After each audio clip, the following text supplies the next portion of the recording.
What's up guys? My name is Romain Marchan and today, kapag-aralan natin ang last lesson natin before our midterms. So good luck and makinig na maayos. We will learn about OSI and TCP/IP models. Alam ko naiisip nyo, napaka-complicated siya pakinggan. Pero don't worry, gagawin natin siyang simple, relatable, at madaling maintindihan. Think of it na parang delivery system na. Nagpapadala ang isang sender ng package to the receiver. Ganun din ang ginagawa ng OSI at TCP/IP sa data. Okay. Pero isipin muna natin, before we discuss, let's set the stage na. Kuya Glenn, alam mo ba kung bakit merong OSI yung first place? Anong nga ba ang use niya? Alam mo ba? Alam eh. Okay lang yan. Kasi yan ang tuturo namin sa inyo. Let's go! Handa ka na ba matuto? Yan, handa ka na. Let's go!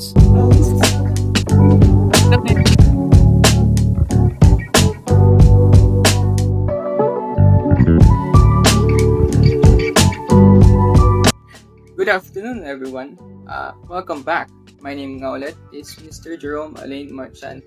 Now, before we dive into what is OSI and TCP/IP, what it means, and what is it for, let's have a quick history muna. Para ma-imagine nyo kung anong situation before it was created. Para malaman natin why it was created. So, noong 1980s, sobrang gulo or chaotic ng computer networking. Why? Because all companies, most of them, may sarili-sarili silang paraan or ways to connect their own computers. So, parang ganito. Kuha tayo ng analogy para mas madaling maintindihan ng mga ating classmates. Imagine mo, merong isang classroom. And bawat estudyante doon, they speak a different language. Ni English hindi na alam. So, kunyari, si James, ang alam niya ay French. Si Fuyuka, alam niya ay Japanese. Si Jean, ang alam niya ay German. And si Jamal, ang alam niya ay African language. So, ano mangyayari? Hindi sila magkakaintindihan. Kasi, iba't iba ang kanilang mga language, not just the words they use, pati na rin ang kanilang culture, communication styles, and their grammar rules. Ganun din ang nangyari noon. Kasi, most of the companies like IBM, Apple, and Microsoft back then, they all have their own working systems. So, nangyari, if you wanted to connect some group of computers from Apple to something from IBM, it can't happen. There's a very, very big adjustment and a very, very expensive adjustment if you wanted to connect that. So, it's practically impossible. So, yun ang situation noon. There's no common language. Kasi ang pinaka-importante sa network is that they can communicate. If they can communicate due to incompatibilities, then, well, napaka-limited lang ng kaya nilang gawin. So, anong nangyari? Noong 1977, ginawa ang International Organization for Standardization. Or, tinatawag na ISO. Hindi yung sa Valorant na ISO And this organization created what we now known as the OSI model. So, bakit nila ginawa ang OSI model? Para ma-solve ang problema na minention natin kanina. The chaos, the miscommunication, and the incompatibilities. Parang isipin mo, OSI is like the common language. Kung ano ang English sa buong mundo, dahil ito ay, ang English nga isang common language, that is what OSI, that is the role of OSI for the computers. And it has 7 layers. You heard that right? Merong 7 layers noon. And then, those 7 layers are the standardized steps for the communication between computers. Para kahit anong brand or system, maging Apple man yan, or Microsoft, IBM, or any other computers, they can all understand each other. So, i-compare natin sa analogy kanina para mas madaling maintindihan. Diba dati, sa classroom, lahat sila may iba't ibang mga language. German, French, African, Japanese, and all the other things. Hindi sila magkakaintindihan. So, paano sila gagawa ng mga group projects? Paano sila tuturuan ng teacher? Well, ang nangyari, nagkaroon ng translator between the students. And also, the students themselves learned English. para lahat may commonality and may common language so that they can communicate complex topics and social topics. Kahit na naman gusto nila i-communicate, kaya nila i-communicate kasi most of them know English, which is the standardized. So yun nga, ang English, kagaya ng OSI, ay naging standardized language. So yun ang ginagawa ng OSI model. So, now that we know why it was created, let's dive deep what it is. So let's start defining OSI. OSI stands for Open Systems Interconnection. So guessing from that name, mag-guess mo kung ano ang aim niya, which is to be open. No? To have an open communication. So OSI is a conceptual framework that standardizes how different computers, despite being from different brands and manufacturers katulad ng Apple, IBM, and ng Microsoft, kahit iba-iba man yan, they can still have the ability to communicate with each other over a network. How does it do this? Well, it divides the communication of the network into 7 layers. Bawat isa sa kanila, may iba't ibang role. At bawat isa sa kanila, pagdadaanan ng information and data bago mapunta sa kabilang side. Dahil dito, napadali and easier to understand ang networking at easier to troubleshoot na din. Kasi you can identify the problems into different layers instead of all of them being jumbled together. So, about ng 7 layers na yun ay di-discuss ng ating mga classmates. Pero, let's have an introductory phase muna, just to get our minds into it before we dive deeper. So, the first layer at the bottom is the physical layer. It deals with the physical connections between devices like cables, switches, signals, and other pieces of hardware. So, basically, how data travels as electrical currents or optical signals. Think of wires and fiber optic cables. The second layer is the data link layer. Yan ang nag-ensure na reliability ng transmission between two already connected devices. And it handles the error detection, correction of the said errors, and the framing of data. Then, punta tayo sa third layer, which is the network layer. It determines how data moves from one device to another across multiple networks. It's responsible for addressing and routing. The fourth layer is the transport layer. It ensures complete and error-free delivery of data. It manages yung flow of control, segmentation, and pati na rin ang error checking. Then, pataas na tayo ng pataas. Session layer. It manages sessions or connections between applications on different devices. It establishes, maintains, and ends yung mga communication session na yon. And sixth, malapit na to the last, is the presentation layer. It translates data into a format na application can understand. It handles yung encryption, compression, and data formatting. And we get to the last layer, which is the application layer, ang pinaka-close. And most of the time, yan ang makikita ng mga user. It provides network services directly to applications like web browsers, email clients, and file transfer programs. So, all of those are layers of the OSI. So, ready ba kayong mag-dive deep into it? To discuss the first and lowest layer, the physical layer, I will call on the smart and very confident Mr. Abrea. Please take the stage. Let's talk about the first layer, which is the physical layer. The physical layer is the lowest in the OSI model, manages the actual hardware connection between devices. It transmits the data as bits, converting signals into zeros and ones, and passes them into the data link to reassemble into frames. Ang trabaho po nito is very straightforward siya, yung responsible for the actual physical connection between devices. Meaning, lahat na nakikita nating cables, Wi-Fi signals, modems, dito sila pumapasok. The data here it is the rawest form, puro bits. So, yung mga zeros and ones, wala pa siyang context, wala pang meaning, basta ililipat lang po siya. Of physical layer. First is the bit synchronization. The physical layer that provides the synchronization of the bits by providing a clock. This clock controls both senders and receivers, thus providing synchronization at the bit level. Bit synchronization is a process of physical layer that ensures the senders and receivers are aligned when transmitting and reading bits. It uses clock signals to indicate the exact timing of each bit, so both sides can correctly recognize whenever the signals represent zeros and ones.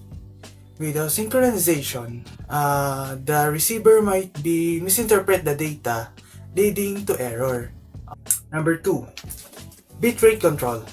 The physical layer also defines the transmission rate, the number of bits sent per second. So bitrate controls is a function of physical layer that define the speed of data transmission on how many bits are sent per second over the network medium. It ensures that both sender and receiver agree on the transmission rate, that the data can be transferred efficiently without errors. So think about the speed limit on a highway. If all cars travel the same speed, traffic flow smoothly. But one car is much faster or slower, it causes confusion and accident. In the same way in bit control. Bitrate control sends the data, speed communication between devices stay accurate and synchronized. 3. Physical topologies. Physical layer specifies how the different devices nodes are arranged in a network, but like bus, star, and mesh topologies. Physical topologies is how devices are physically arranged in a network. It shows the layout of connection between devices. Common types is the bus, star, and the mesh topology. Number 4. Transmission mode. Physical layer also defines how the data flows between the two connected devices. The various transmission mode possible are simplex, half duplex, and full duplex. Transmission mode is how data flows between two connected devices. The physical layer defines this flow. There are three main types: simplex, half duplex, and full duplex. In the simplex, data flows only one way. Example, keyboard sends input into the computer. That's simplex. Data flows in one way. Half duplex. Data flows both ways, but one at a time. For example is walkie-talkie. When one person talks, the other must wait before replying. And the third one is full duplex. Data flows in both directions at the same time. For example is the telephone call, where both people can talk and listen at once. So, in simpler term, kung walang physical layer, walang dadaanan ang data. Parang kang road delivery truck na walang movement ng bits. Pero naisip mo ba, kung puro bits lang ang dumadaloy, paano malalaman kung saan siya pupunta? Parang truck na walang malinaw na address. Kaya kailangan nating ng susunod na layer, which is i-discuss po ni Mr. Pomarca. The data link layer, or DLL, makes sure na ang data transfer between two directly connected device is error-free. Ito yung layer na nagdadagdag ng physical addressing sa data gamit ang MAC address. Ang MAC address is unique sa bawat device, parang permanent house number niya.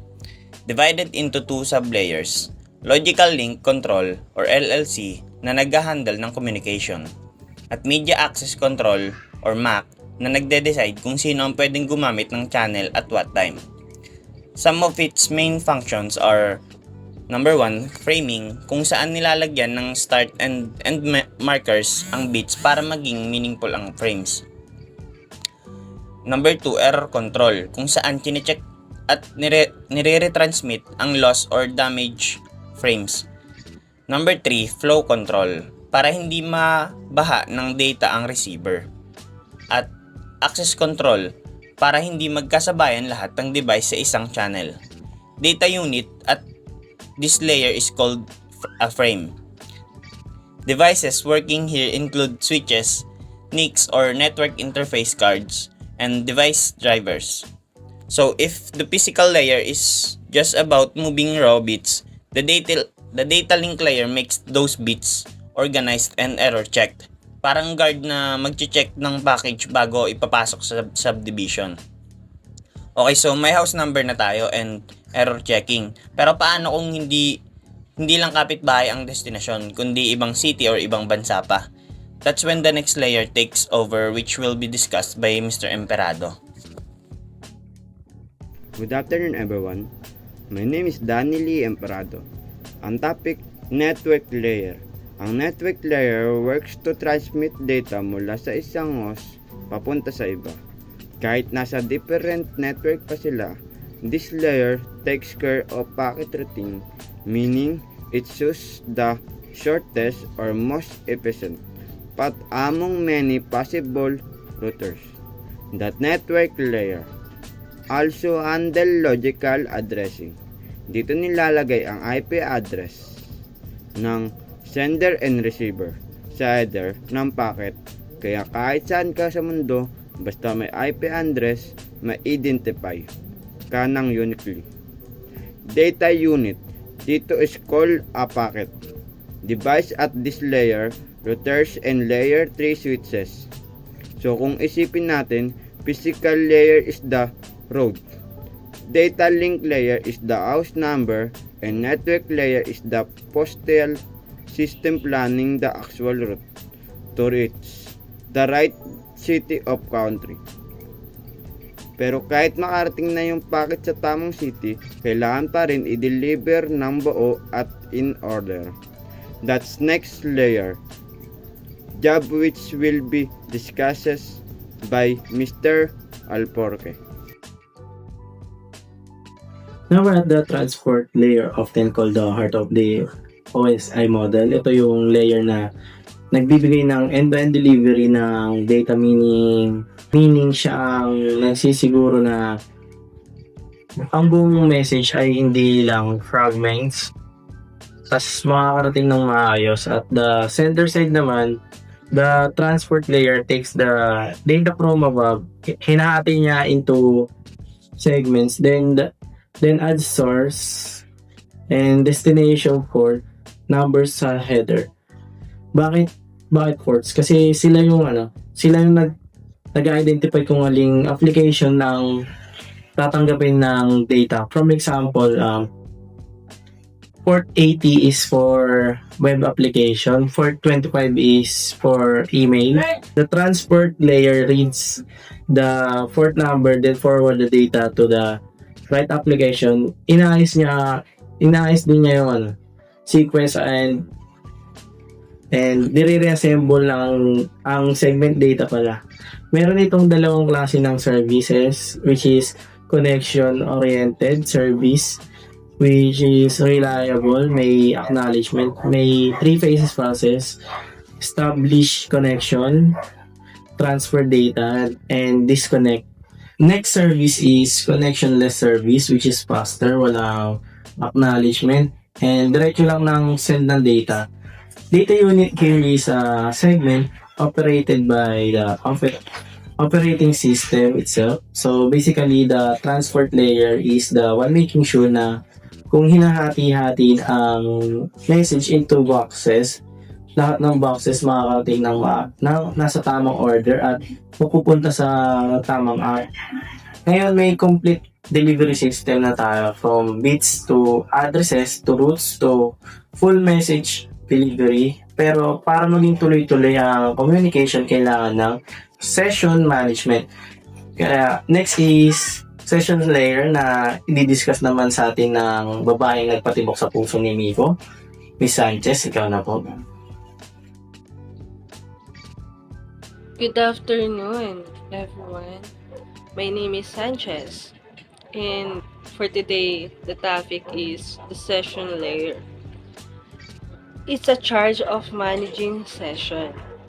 This means it can also establish a session between two systems, maintain it habang ongoing communication, and terminate if kapag tapos na.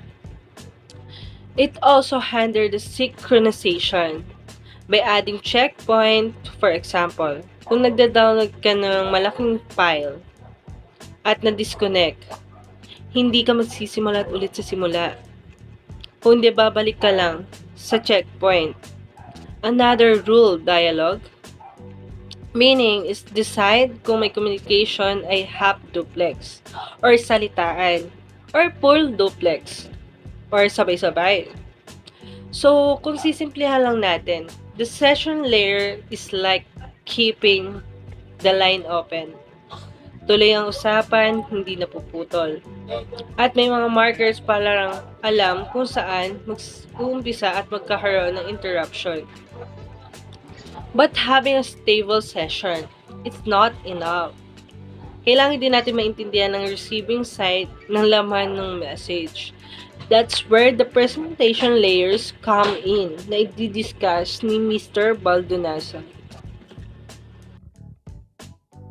The presentation layer acts as a translator of USI model. It takes the data from application layer and convert it into format na maintindihan ng network. At the same time, it convert incoming data into something readable for the user. So ano nga ba yung mga function nito? Ang unang function is translation. Translation of different encoding scheme like ASCII to EBDCIC. So ano nga ba yung dalawang to? Ang una is American Standard Code for Information Interchange o tinatawag na ASCII. At meron itong 7-bit character encoding method for the most other machine including na yung Windows, UNIX, and Macintosh machine. And sa pangalawa naman, yung EBDCICC, Extended Binary Coded Decimal Interchange Code. At meron naman itong 8-bit encoding scheme na nag-standard kung paano binibigyan kahulugan ng mga alphanumeric na character. At mga iba pang simbolo ng operating system at mga application ng isang computer. At pangalawa naman, encryption and decryption for security para hindi mabasa ng hacker during transfer. So ano nga ba yung dalawang to? Pinoprotektahan ng encryption at decryption ng data at ginagawa nitong unreadable format ang isang file kapag nililipat nito sa isang device, katulad ng ciphertext pabalik sa plain text, using a secret key. And ang mga ganitong process, mas nakakatulong to sa mga taong naglilipat para makaiwas sa mga hackers at maitago ang mga nilalaman ng mga konteksto ng file at ang information na nililipat sa isang device. Pangatlo, compression. Compression which reduce the size of data so mas mabilis siyang may papadala sa isang device or higit pang device. And mas nakakabawas din to sa oras nating paghihintay kapag naglilipat tayo ng isang file sa isang computer. Best example ko na lang ang picture. Once na nag-compress ka ng isang picture, mas mapapadali nito yung paglipat dahil nga sa pinaliit netong size. Para isipin natin, ang merong size ang picture is gigabyte. So kapag kinompress mo ito, magiging MB na lang siya. So, ang pangit lang, mawawala yung quality niya at mababawasan din yung size na mayroon siya. Pero ang kinagandahan nga lang, mas mapapadali nito yung paglipat mo dahil nga sa pagbawas ng isang size. So, whenever you visit an HTTPS website, encryption is happening in this layer. Kapag nag-send ka ng photo sa Messenger, compression is also done here. The presentation layer ensures na walang miscommunication between the app and the network. And finally, we reach the top. At this layer na talagang nakikita at nagagamit din araw-araw. At ito ituturo ni Mr. Baduria. Good day everyone. On this part, it's all about application layer. The application layer sits at the very top of OSI model. Ito yung interface between the user and the network. Dito nangyayari ang actual interaction. The apps we use produce the data, which then travels down the layers, and sa receiver side, babalik ulit dito para makita ng user. Example of application on this layer include web browser, Skype, Messenger, Gmail, and other network apps. So in short, this is the window to the network. Kung ikaw ang end user, ito lang ang nakikita mo.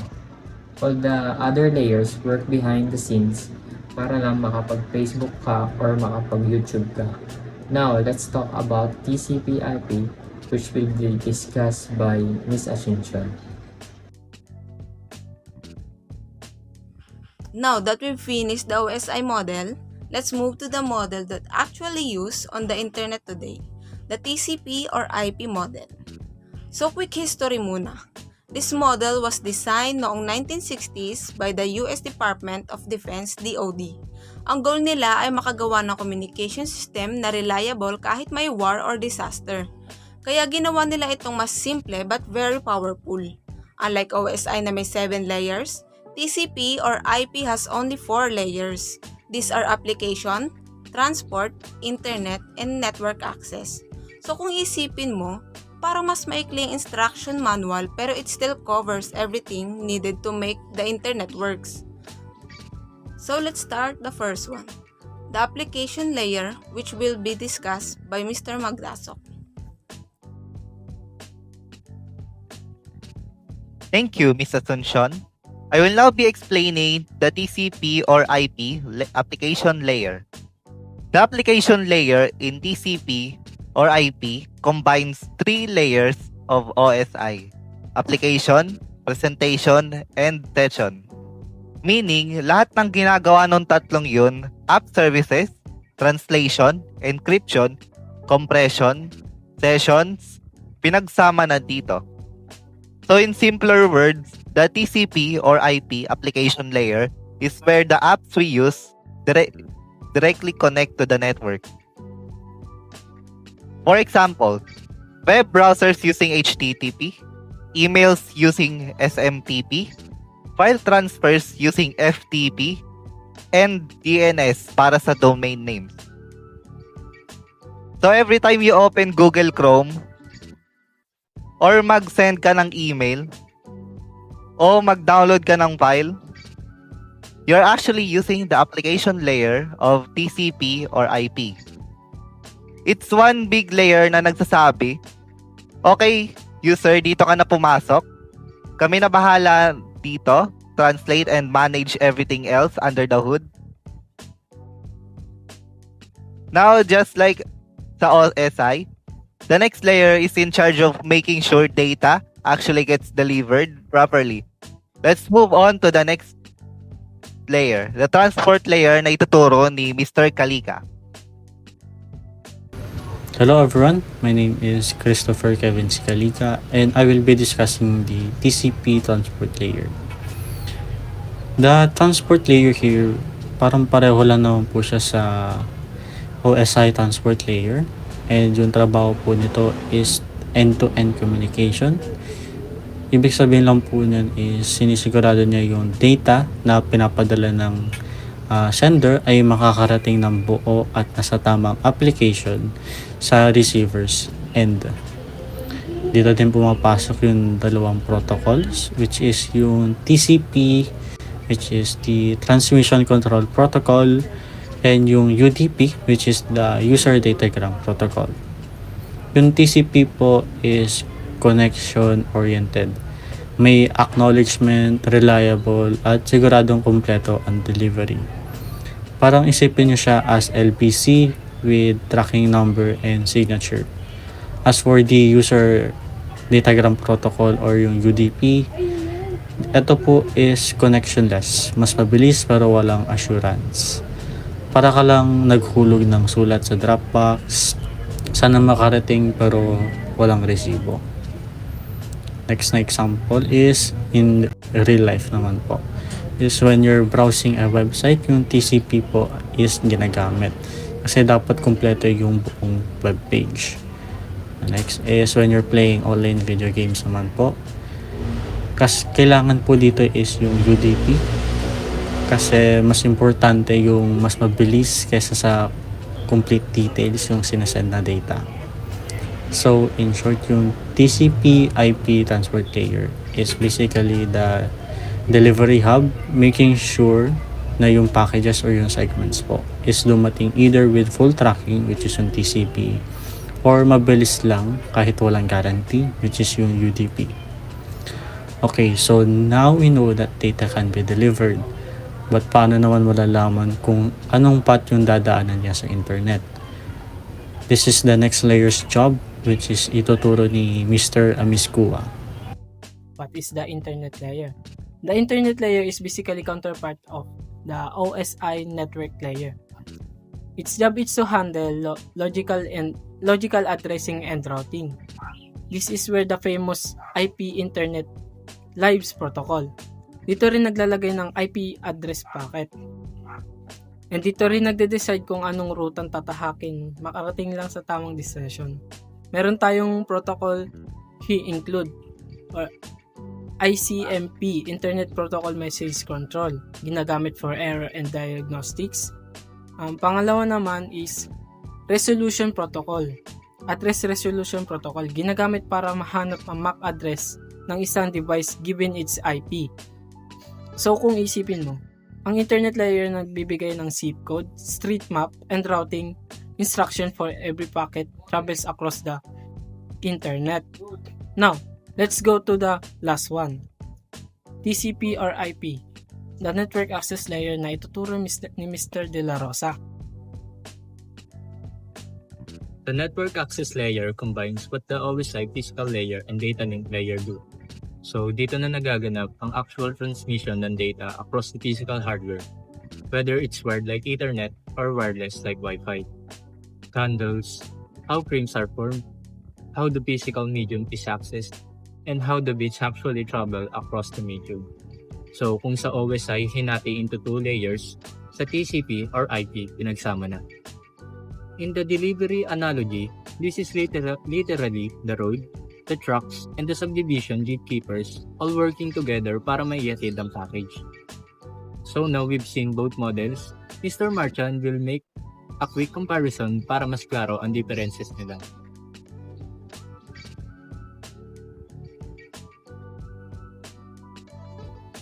Thank you, Mr. De La Rosa. And now, congratulations!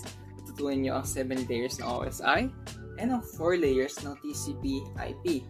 So, para mas maintindihan natin na magkaroon tayo ng mas extensive knowledge about them, let's compare them to each other. So, first, let's start with OSI. OSI, it is very detailed, no? Napaka-complicated niya. Ang dami yung layer. They have 7 layers. Una, ang physical layer, data link layer, network layer, transport layer, session layer, presentation layer, and the application layer, which is the last one. Ito yung nakita na mostly ng mga users. Pero, sa TCP/IP, it is very efficient, no? Kasi 4 layers na lang siya. Kumbaga parang kinompress na lang to something much simpler para maging practical and efficient siya. Kaya siya ginawa. It has 4 layers. The network access, which combines the physical and data link layer from the OSI. Then, we get the internet layer, which I think nag-route ng message to the correct destination. Then, the transport layer, ito yung nag-ensure na kompleto ang pagka-deliver and each and every data has been delivered to the intended user at the right time. Then, lastly is the application layer.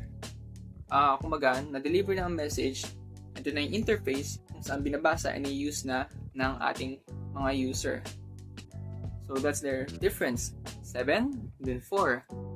And then, in OSI, it's more about theoretical, no? It's more abstract. The OSI nowadays is now more intended to be for teaching. Para sa atin, mga estudyante, for you and me, it is more about understanding why each step must exist. Kasi napaka-crucial ng each step na yon sa communication. Kasi each step of those defines what goes on in a transfer of data in a communication. So nowadays, OSI not used anymore that much, but instead TCP/IP. But OSI is still very useful para maintindihan natin, ma-visualize natin in our head how communication transfers from sender to receiver. Then sa TCP/IP, kung ang OSI theoretical, TCP/IP is protocol-based, real-world use, and very, very practical. Kasi mas konti ang steps, mas efficient, and it doesn't care about each and every micro detail. It just wants that the message is sent and delivered reliably and efficiently. And kagaya nga nasabi ko kanina, OSI is intended for teaching, kagaya ng ginagawa natin ngayon. And also, it's intended for mostly, ang benefit niya, ang advantage niya is mostly easier troubleshooting.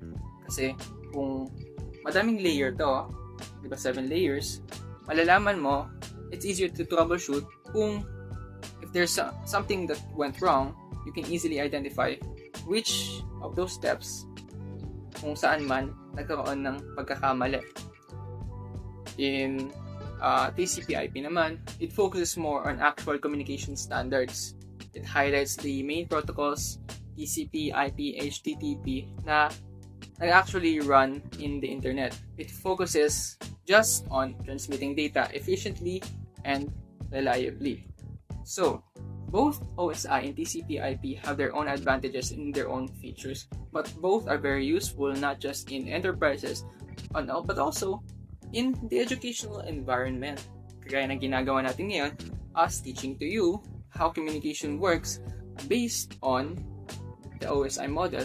So now, dahil nga doon, di ba, efficiently, natuturo sa inyo kung paano transfer ang communication. And hopefully, dahil doon, dito na nagtatapos ang ating discussion, and hopefully dahil doon, we have made you understand what is OSI and TCP/IP and what is it used for. No? So, good luck sa midterms, and I hope you all learned valuable things. And thank you very much for listening, and your patience and your dedication. Sana talaga may tutunan kayo. Thank you everyone. This is Jerome Marchan in our Group 1 signing off. Bye-bye.